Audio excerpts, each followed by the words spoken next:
प्रत्येक मिनिटाला कुणीतरी या जगाचा निरोप घेत असतो. फक्त वृद्धच नाहीत, फक्त आजारीच नाहीत, फक्त दुर्बळच नाहीत, कोणीतरी कुठेतरी. यासाठी वयाचा काहीही संबंध नसतो. जीवन नेहमीच आधी सूचना देत नाही. सत्य हे आहे की आपण सर्वजण एका रांगेत उभे आहोत.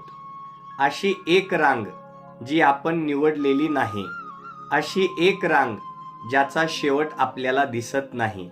आणि आश्चर्याची गोष्ट म्हणजे आपल्यापैकी बहुतेकांना हेही माहीत नसतं की आपण त्या रांगेत आहोत. दररोज सकाळी आपण उठतो आणि समजतो की आपल्याकडे भरपूर वेळ आहे. द्वेष करण्यासाठी वेळ, भांडण करण्यासाठी वेळ, स्पर्धा करण्यासाठी वेळ, स्वतःला इतरांपेक्षा श्रेष्ठ सिद्ध करण्यासाठी वेळ. पण ती रांग पुढे सरकत असते, शांतपणे, संयमाने, अखंडपणे आणि दररोज. कोणीतरी त्या रांगेतून बाहेर पडतो. आपल्या पुढे किती लोक आहेत हे आपल्याला माहीत नसतं. आपले नाव कधी पुकारले जाईल हेही माहीत नसतं. आपण रांगेच्या शेवटी जाऊ शकत नाही. आपण रांगेतून बाहेर पडू शकत नाही. आपण ती थांबवू शकत नाही. आणि पैसा, सत्ता, प्रसिद्धी किंवा ओळखी यापैकी काहीही तिची गती थांबवू शकत नाही. म्हणून जोपर्यंत आपण या रांगेत उभे आहोत, जोपर्यंत आपली वेळ आलेली नाही, चला तर मग शांतता प्रस्थापित करूया. चला क्षमा करूया. राग आणि द्वेषाचे जड ओझे वाहने थांबवूया. चांगले कार्य करूया. उद्या नाही, सोयीचे असेल तेव्हा नाही, आत्ताच, या क्षणाला. खोटे बोलणे सोपे वाटत असले तरी सत्य बोलूया. प्रामाणिकपणा महाग पडत असला तरी प्रामाणिक राहूया. ज्यांना आपली परतफेड करता येणार नाही अशा लोकांवरही दया आणि प्रेम करूया. कारण एक दिवस आपल्याला आवडो वा न आवडो, आपल्यालाही हे जग सोडून जावं लागणार आहे. ती अशी एक भेट आहे जी कोणताही मनुष्य रद्द करू शकत नाही. उद्या कोण जाईल हे माहीत नसताना कोणावर राग धरून ठेवण्यात काय अर्थ आहे? कोणाचे जीवन उद्ध्वस्त करण्यात, एखाद्या भावाला तुरुंगात पाठवण्यात किंवा सूड उगवण्यात काय अर्थ आहे, जेव्हा तुमच्या दोघांच्याही हातात उद्या नाही? पैशाचा गर्व कशासाठी? मृत्यूला पैसा कधीच थांबवू शकला नाही. पद आणि प्रतिष्ठेचा गर्व कशासाठी? जीव गेल्यावर सर्व पदव्या नाहीशा होतात. सत्ता आणि ओळखींचा गर्व कशासाठी?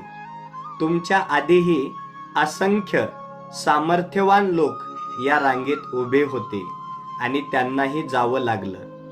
जमिनीच्या तुकड्यासाठी आपल्या भावाशी भांडण्यात काय अर्थ आहे? कारण एक दिवस तीच जमीन तुमच्या दोघांनाही आपल्या कुशीत घेणार आहे. आजूबाजूला पहा, लोक भांडत आहेत, कुटुंब तुटत आहेत, समाज विभागला जात आहे. अशा गोष्टींसाठी ज्या मृत्यूनंतर कधीच आपल्याबरोबर येऊ शकत नाहीत. वाईटपणा अनेकदा अज्ञानातून जन्माला येतो. अहंकार हा मूर्खपणाचा पोशाख आहे. स्वार्थ ही आत्म्याची गरिबी आहे. आणि विश्वासघात ही दुर्बलतेची भाषा आहे. पण दयाळूपणा म्हणजे खरे सामर्थ्य. करुणा म्हणजे शहाणपण. आणि मानवता हा माणूस मागे ठेवू शकणारा सर्वात मोठा वारसा आहे. जीवनाच्या शेवटी कोणी विचारत नाही की तुमच्या बँक खात्यात किती पैसे होते. लोक विचारतात तुम्ही किती आयुष्यांना स्पर्श केला. तुमच्या उपस्थितीमुळे लोकांना शांतता मिळाली की वेदना? तुम्ही इतरांना उभे केले की खाली ढकलले?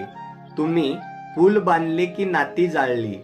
म्हणून जोपर्यंत आपण जिवंत आहोत, जोपर्यंत आपले हृदय धडधडत आहे, जोपर्यंत आपण जीवन नावाच्या या रहस्यमय रांगेत पुढे चालत आहोत तोपर्यंत चांगले कार्य करूया, अधिक प्रेम करूया, लवकर क्षमा करूया. ज्यांना स्वतःची मदत करता येत नाही त्यांना मदतीचा हात देऊया. आपल्याकडे असलेला हा थोडासा वेळ फक्त स्वतःचे जीवन घडवण्यासाठी नाही तर मानवतेला उन्नत करण्यासाठी वापरूया.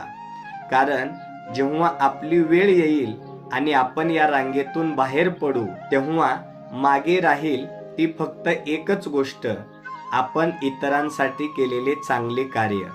म्हणून परमेश्वर आपल्या हृदयाला योग्य मार्ग दाखवो, आपल्या चुका क्षमा करो, आपल्या जीवनात प्रामाणिक सद्गुण भरून टाको आणि जेव्हा आपली वेळ येईल तेव्हा आपल्याला सुंदर आणि शांत शेवट लाभो. हा संदेश मनाला खूप स्पर्श करून जाणारा आहे. मला खात्री आहे की तुम्हालाही तो तितकाच भावेल. ओम नमः शिवाय. शिव के दास कभी न उदास.